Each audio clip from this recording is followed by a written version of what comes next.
As the day arrived for serial killer Pedro Lopez to enter prison, it seemed as though his reign of terror was finally over. He had raped and murdered over 300 young girls, leaving a trail of devastation in his wake. However, justice was not to be served, as one day Lopez disappeared without a trace. In the late 1970s, indigenous children across Andean communities began disappearing at an alarming rate. Their families turned to authorities, who dismissed their concerns, suggesting the children had simply run away due to poor performance in school. Fears grew that the girls had been trafficked for prostitution or slavery, and many believed that the police were unwilling to act due to their connections with traffickers. The trust that once existed in these communities began to fade, as anguished parents faced accusations of not watching their children closely enough. It was still unclear what the truth was, that there was a monster prowling the rugged mountainous terrain, taking advantage of the trusting nature of children during that time. He didn't use violent means or attract attention to himself. Usually he used presents, money, or even a crooked smile to gain the girls' trust, having watched some of them for days or weeks before capturing his prey. Pedro Lopez was born behind the backdrop of Colombia's civil war, often referred to as la violencia, meaning the violence, due to the brutal methods of torture used at the time, such as dismembering, beheading, and maiming. War broke out after Liberal Party leader Jorge Gatan was assassinated in Bogotá. At the time, he was the favorite to win the country's 1950 election. If he'd won, he would have ousted the Conservative Party candidate, changing the country's government from conservative to liberal. After his assassination, angry liberal mobs took to the streets and headed to the presidential palace with the intent of killing the president. Rioting occurred throughout the country, and the police and military, who had remained largely neutral before, defected or aligned with the conservative government. Lopez's father, Medado Reyes, was murdered at a local grocery store when an opposing mob ambushed him. Benilda, his mother, was pregnant at the time with him, and feared her distress would kill him while he was still in the womb. He was born on October 8, 1948, in Santa Isabel, Colombia, and was the seventh of 13 children. At the time of his birth, Colombia had the highest murder rate in the world. Most of the fighting happened in the countryside, in places like Santa Isabel, where he spent his early years. Benilda eventually moved to another town, El Espinal, where she would be able to make more money.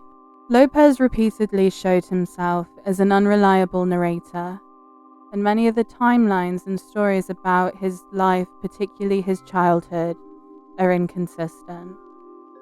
During interviews, Benilda described her son as a polite and loving child who wanted to be a teacher, and said she raised him in a loving environment and encouraged him to follow his dreams. Pedro's account was different. He claimed his mother was physically abusive to him and his siblings. She was a sex worker, and a supposed stream of men frequented their home to see her. Pedro would see those men attacking her, either overpricing or simply because they knew they could. By the time he was 8 years old, Pedro was living on the streets, and two possible scenarios have been brought to light to explain why. Benilda claimed he ran away, breaking her heart and leaving her convinced he was abducted or murdered by the same people that killed his father. She was so devastated that she visited a psychic to see if she could make contact with him. In Lopez's recollections, he molested his little sister and his mother kicked him out. He even admitted to groping his sister and propositioning her for sex. When his mother found out, she banished him from the family home and told him never to return. He blamed her, claiming it was her poor influence as a sex worker that made him do it. While on the streets, a concerned man approached him and offered him a warm bed. Pedro followed him, but the stranger never took him home. Instead, he lured young Pedro into an abandoned building. Inside that hidden area, the stranger sexually assaulted him and sent him back to the streets. Like many other children in his situation, the police wouldn't have listened to him even if he had reported the incident. After it happened, Pedro began to hide away during the day, only to scurry out at night to scour the landfills and garbage for food. He moved to Bogotá, the nation's capital, and became one of the thousands of gamines. Pedro joined a street gang where members protected each other. Together, they committed petty crimes and smoked bazuco, a form of cocaine mixed with brick dust and chalk. The substance had a paste-like consistency and was far more potent than other forms of cocaine. It acted as a stimulant that increased energy, alertness, confidence, and talkativeness, and it didn't take long before Pedro was addicted. Violence was routine for children on the street, especially when searching for safe places to sleep. They didn't trust anyone outside their group and often fought rival gangs. They survived by stealing, escaping, and begging, wearing old rags to get people's sympathy. But their torn clothing was no match for the cold Colombian nights. When an American couple encountered an emaciated young Pedro living in his own filth, they had to do something to help. They provided him with a home and enrolled him in an orphan school, hoping he'd make friends there and feel he had something in common with the other children. But the stability of this new life didn't provide respite. He ran away. His reasoning has never been fully clarified. Either he was molested at the school and ran away in response to it, or he fled with a teacher who he was in a relationship with. Either way, he was back on the streets. He supported himself this time by robbing cars and selling them to local chop shops. Police arrested him for stealing at 18 years old, and he served 7 years in prison. It was during his sentence he committed his first known killings, which were nothing like his later ones. At least 2 inmates sexually assaulted him, and in response he turned a kitchen utensil into a knife-like weapon and slit each of his attackers' throats. Authorities ruled the killings as self-defense. Inmates now feared him and left him alone for the rest of his time in prison, and he did not have extra time added to his sentence. However, while he was there, his fantasies were growing darker. They were festering. He had a sexual appetite he needed to satiate, but women didn't sexually attract him. In fact, they made him nauseous, reminding him of what he witnessed his mother go through. In 1978, when he was released, he moved to Peru, going to an area southeast of Lima situated in the Andes on a sunny valley with rugged terrain. It was there he became enamored with Andean girls, who he found to be innocent and trusting. Soon he was prowling the area seeking his prey. Girls were vanishing in noticeable numbers. They appeared to disappear without a trace, an obvious indicator that Lopez was nearby. Parents and community members demanded answers, and when Lopez tried to lure a 9-year-old away from a local tribe, he was finally caught. They were confident he was behind the missing girls in the region and planned on making him pay. They stripped him naked, tortured him, dug a deep pit in the sand and threw him inside. After burying Pedro up to his neck, they poured syrup all over to attract bullet ants. It was at that point when an American missionary came across the scene and felt it was her duty to intercede. She convinced them not to kill Pedro, preaching they find different means of resolution. Eventually, they let her take him as long as she turned him in to authorities. She loaded him in her jeep and drove away. It's unclear if she ever took him to the police. Either she did, she drove him to a police outpost, but they dismissed her claims and let him go free, or she just took him to the Colombian border and left him there. Aware he couldn't return to the same area, he set his sights on Ecuador, a place where he believed girls didn't fear strangers like they did in Colombia or Peru. But Ecuador would be the place where he was finally caught. A similar pattern emerged in the towns that he was occupying. Girls were going to school, work, running errands, playing outside, and one minute they would be there and the next they'd be gone. Ecuadorians at the time, though, felt the police were only available to the wealthy. They dismissed their concerns about their children's safety. That was until Lopez set his sights on the daughter of a local businessman in a town called Ambato. Ivanova Jacome almost always visited her father Carlos Jacome's office during the day to bring him something to eat. He owned a bakery in the town and was a well-respected businessman. One day she didn't turn up. He contacted the police, and the news of the missing girl was soon broadcast across the country. Unfortunately, though, it was too late. Police recovered Ivanova's body in a farm near town. It was clear that a killer was on the loose. The only question was, when would he strike again? Ambato's Plaza Urbina burst with activities in the mornings. Even in the days following Ivanova's murder, although people were obviously more suspicious of one another and on edge. A strange man was in the market selling trinkets. He set up a small stand and went undetected for a while until he decided to walk the stalls, where he passed fruit and vegetable vendors setting up for the day. Carlina Ramon was working her stall with the help of her 11-year-old daughter, Alicia. While Carlina prepared the day's meals, the man approached Alicia, giving her a strange look and gesturing for her to come over to him. However, she refused and told her mother instead. This was the catalyst for chaos to break out in the market. Carlina called upon the vendors and customers, declaring they'd found their monster. Townspeople flocked towards him and pinned Lopez to the ground while they waited for police. Lopez entered police custody, where interrogators tried to strong-arm him into giving them information. However, the more forcefully they questioned, the less responsive he became. It took hours before he opened up to Pastor Cordova, the police captain at the time and somebody that Lopez would become very close with.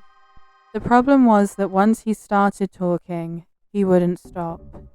While he informed authorities of his acts against these young girls, he realized how much attention they were willing to give him and relished in it.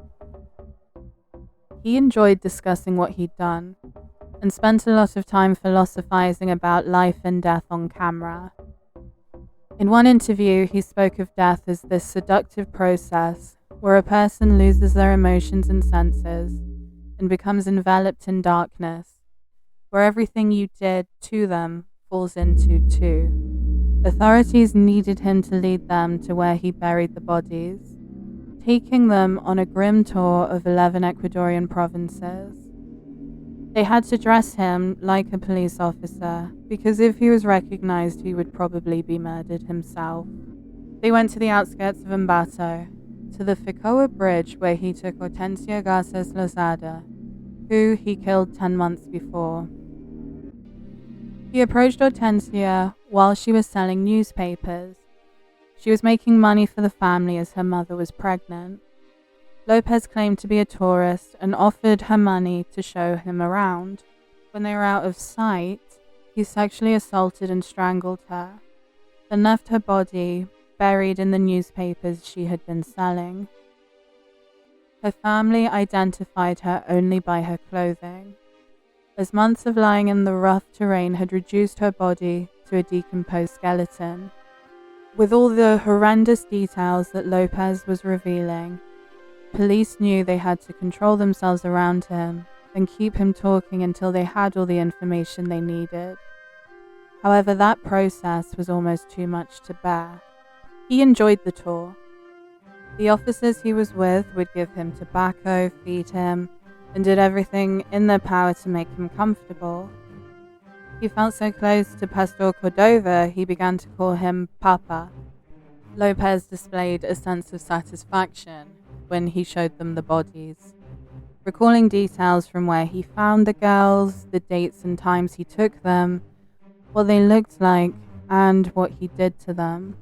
He called them his dolls, and after assaulting and murdering them when they were alive, he would return to their gravesites to have tea parties with them. Lopez was showing them one of the many bodies of one of his victims in Salcedo, Ecuador, when he saw a photo opportunity, as by this point he basically saw himself as a celebrity. He lifted the skull of one of his victims and placed it under his arm. This was when the group knew that things had gone way too far.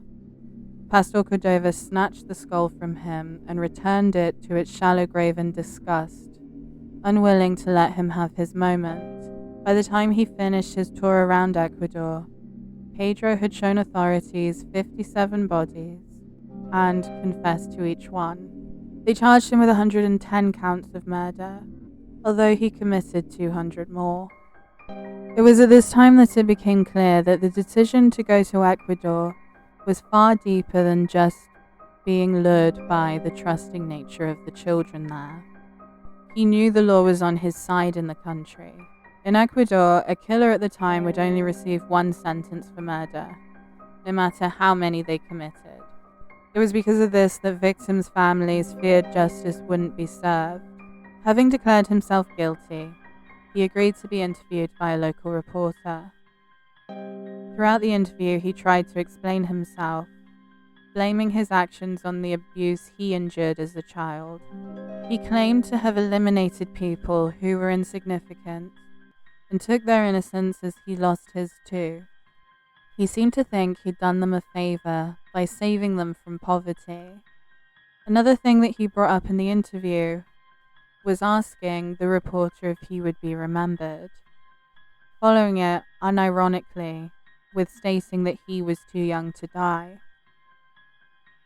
At some point while he was in custody, he began to blame an alternative personality called Jorge Patino, with Pedro Lopez claiming that he was just the vessel for the murders and that if he didn't act, Jorge would have killed him.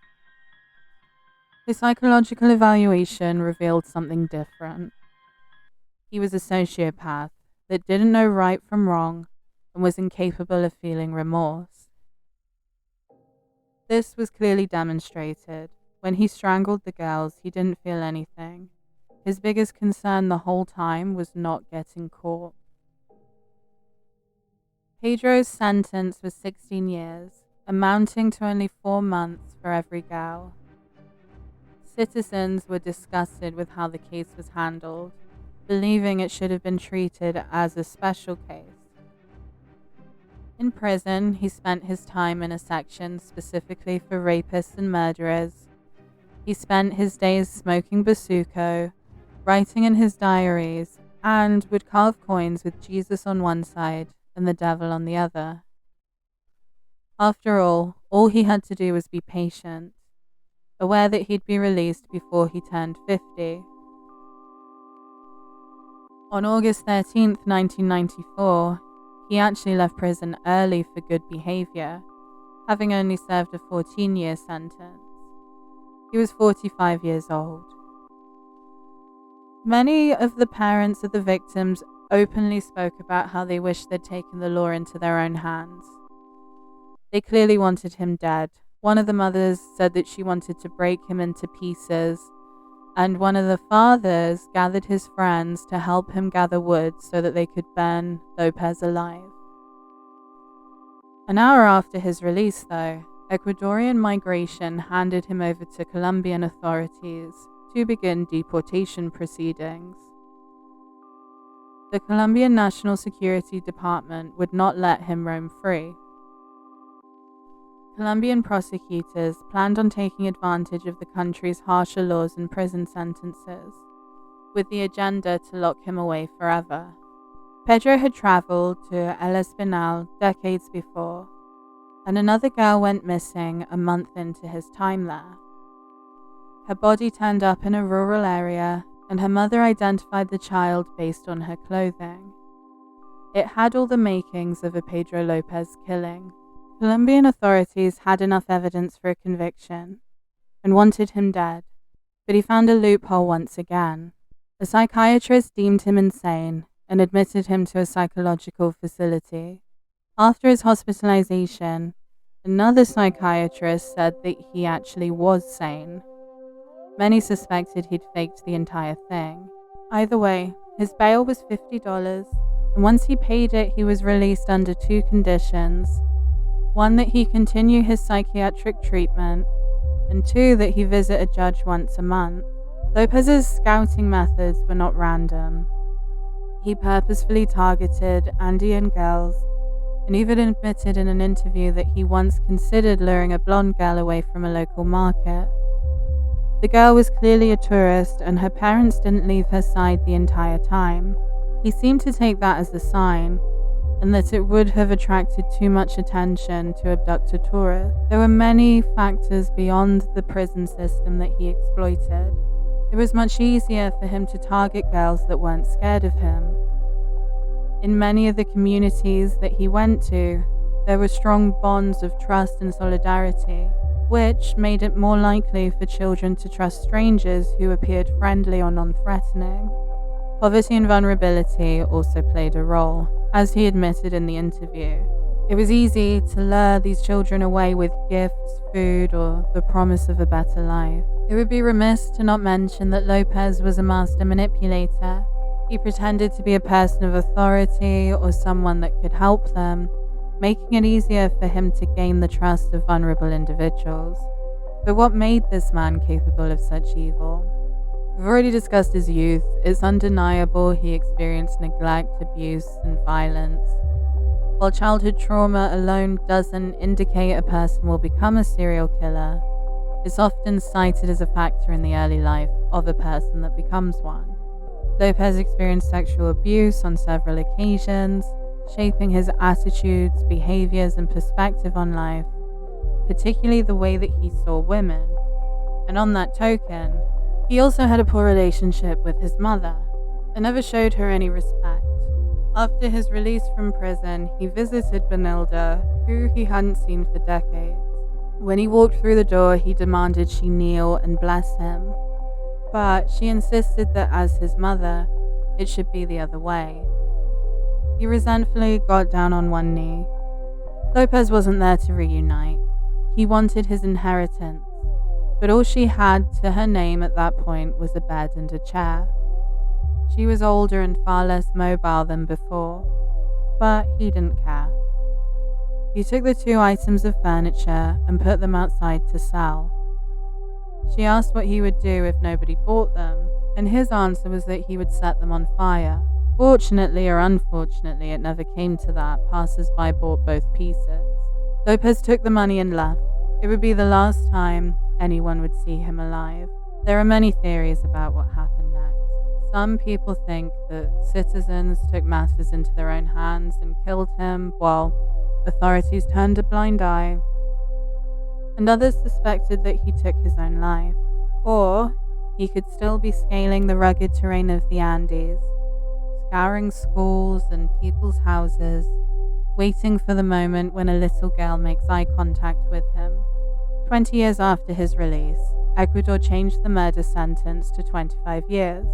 Interpol is still looking for Pedro and believes that he has committed at least one murder since in Colombia.